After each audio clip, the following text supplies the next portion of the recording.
रामकृष्ण हरी मंडळी, स्वागत आहे तुमचं माझ्या आता या पंढरपूर वारीच्या शेवटच्या ब्लॉगमध्ये. म्हणजे आजचा हा प्रवास असणार आहे आपला भंडी शेगाव ते वाखरी आणि पंढरपूर.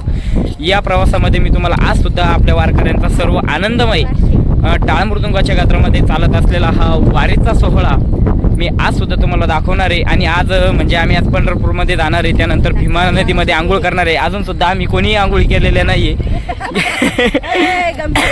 आणि आता गेल्यानंतर आम्ही आता भीमा नदीमध्ये आंघोळी करणार आहे आणि तिथून पुढं मग आम्ही दर्शनाला जाणार आहे पंढरपूरमध्ये. तर चला, बघू शकता तुम्ही या ठिकाणी आमच्या गावचे वारकरी कसे फुगडीचा आनंद या ठिकाणी घेत आहे. बघू शकता तुम्ही या ठिकाणी. आणि आता पंढरपूरमध्ये या ठिकाणी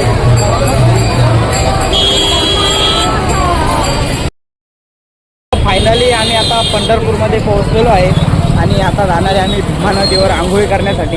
मस्त भीमा नदीवर आम्ही आता मस्त शांततेत आंघोळी वगैरे करू. आणि आंघोळी केल्यानंतर रुक्मिणीनगर या ठिकाणी आमचा आज मुक्काम असतो. मस्त आज दिवसभर आम्ही शांततेने आराम करू आणि सकाळी आम्ही विठ्ठलाच्या दर्शनासाठी जाणार आहे. चला आता भीमा नदीवर. या ठिकाणी आम्ही आता भीमा नदीवर पोहोचलेलो आहे आणि आम्ही सुद्धा असे होडीत बसून पलीकडच्या तीरावर या ठिकाणी आंघोळीसाठी जाणार आहे. बघू शकता तुम्ही भीमा नदी. या ठिकाणी आम्ही आता चंदरभागेच्या नदीच्या पलीकडच्या तीरावर या ठिकाणी जात आहे. बघू शकता तुम्ही हे सगळे वारकरी आमच्या इकडे बसले. तर तुम्ही या ठिकाणी आमची बोट सफर या ठिकाणी चालू झालेली आहे. आम्ही आता पलीकडच्या तीरावर या ठिकाणी जात आहे. हे बघा, ही आमची बोट. आणि आता डायरेक्ट आम्ही पलीकडच्या थडावर चाललेलो आहे. आणि इकडं आमचे सगळे मंडळी इकडे बसलेले बघा तुम्ही. फायनली आम्ही या ठिकाणी पोहोचलेलो आहे. आपला भीमा नदीमध्ये या ठिकाणी आम्ही आंघोळ करत आहे. बघू शकता तुम्ही इकडं सगळेजण. भीमा नदीतलं चांगलं बाकी समजलं.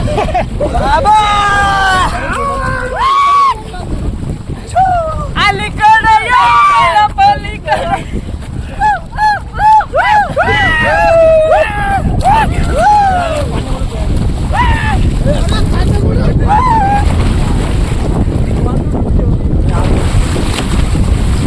अरे आता मी मस्त भीमा नदीचा एन्जॉय घेणार आहे. अलीकडे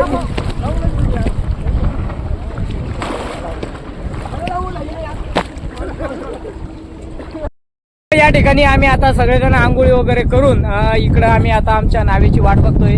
नाव आले की आम्हाला जायचंय पलीकडं. कशा झाल्या सगळ्याच्या आंघोळी? मस्त झाल्या ना, एकदम छान पैकी आमच्या आंघोळी या ठिकाणी झालेल्या आहे. आता आम्ही आमच्या बसची वाट बघतोय. बस म्हणजे आमची नाव.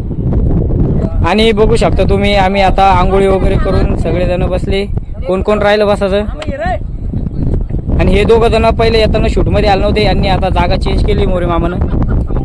चला भेटो. तर फायनली आम्ही आता पलीकडच्या झाडाला चाललेलो आहे.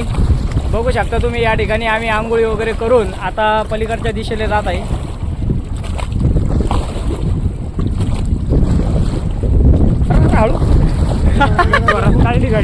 गाडी बहुत स्पीडनं चाललेली आहे. तुम्ही या ठिकाणी आमचे सगळे सुभानपूर या ठिकाणी आता नावेचा आनंद या ठिकाणी घेत आहे. आंघोळी वगैरे करून आम्ही आता पलीकडच्या दिशेला चाललेलो आहे. खूपच छान वातावरण या ठिकाणी आहे. तुम्ही इकडे आमचे मोरे मामा, अंकल, काकू आणि सगळे सुभानपूरची मंडळी कसे नावेत मस्त बसले. कसा वाटतोय आनंद प्रवास? बोला रामकृष्ण हरी. आता जवळपास आम्ही नदीच्या थडेला आलेलो आहे. बघू शकता तुम्ही जवळपास आम्ही या ठिकाणी आलेलो आहे. थोड्याच वेळात आम्ही आता तिकडे जाणार. कसं दिसतोय ग नदीचा परिसर.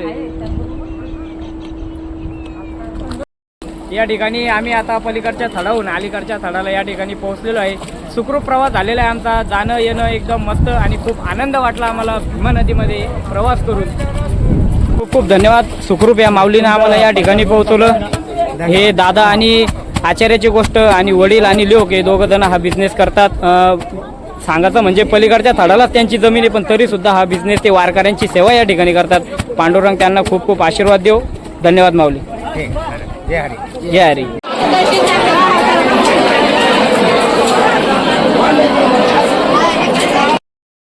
तर फायनली आम्ही या ठिकाणी आमच्या पंढरपूरच्या मुक्कामाच्या ठिकाणी या ठिकाणी पोहोचलेलो आहे.